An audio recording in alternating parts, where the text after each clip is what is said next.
So good morning guys. Ito nga pala ipaayos namin yung food cart namin na dinala dito sa Pangasinan. Ito yung bumigay.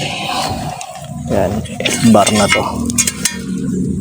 Bali yan nakalagay yan dito. Mapansin mo wala na siya. Yan. Wala na. So wala siyang support kaya ang nangyari. Itong sheets na to. Ito mismo. Uugang ganun.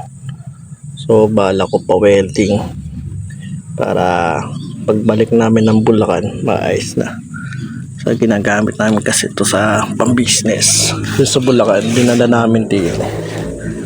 So maya lang mag-welding ko to. Kasama siya. Husband ko. Pa-welding namin to. Dini. Para in case na bumiyahe na kami. Maayos yung larga namin.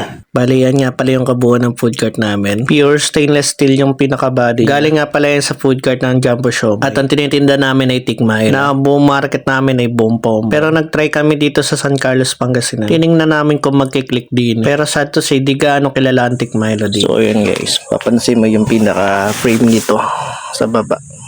Is rectangle or ano ba yan? Square bar na stainless. May hina yan sa mga lubak ganyan. So nangyari na bali yung likod. So yung likod naman yung kasi pangit yung welding. So yun, ito yung maingay tsaka to. So yun lang yung paggagawa namin, yung ilalim yan, yung baba yan. Masakit sa tenga kasi pag biniyahe namin. Marami kaming ilalaman dito sa food cart nito. Pag-uwi ng Bulacan, tapos dala namin buong bahay din.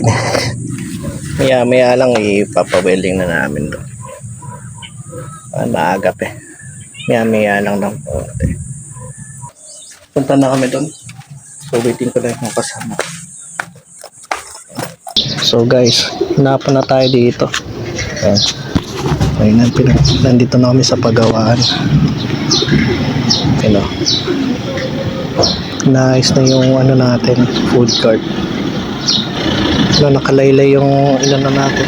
Ayun na, sinimula na i-welding yung food cart natin. Yung pinag-weldingan nga pala namin is dito ng asawa. Dito lang pala yan sa kabilang barangay, malapit lang sa amin. Bali pinag-welding niya yung mga weak point. Yung ultimo kahit stainless kaya niyang hinangin. Inispat niya pati yung walang bala ng rivet. Bali yung rivet yung binabaril doon sa stainless. Kasi once na hinangin yun, mabubutas yung stainless. Pero dito sa video ni Kuya, ultimo kahit stainless, ini-ispat niya. Pero minimake sure niya hindi mabubutas yung stainless. So check natin yung ginawa ng kanina.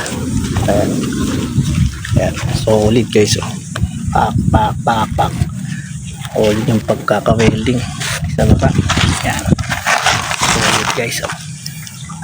Sa Bulacan, di gagawin ganyan. Ayan. Solid. Di siya garamaw ga. Galing.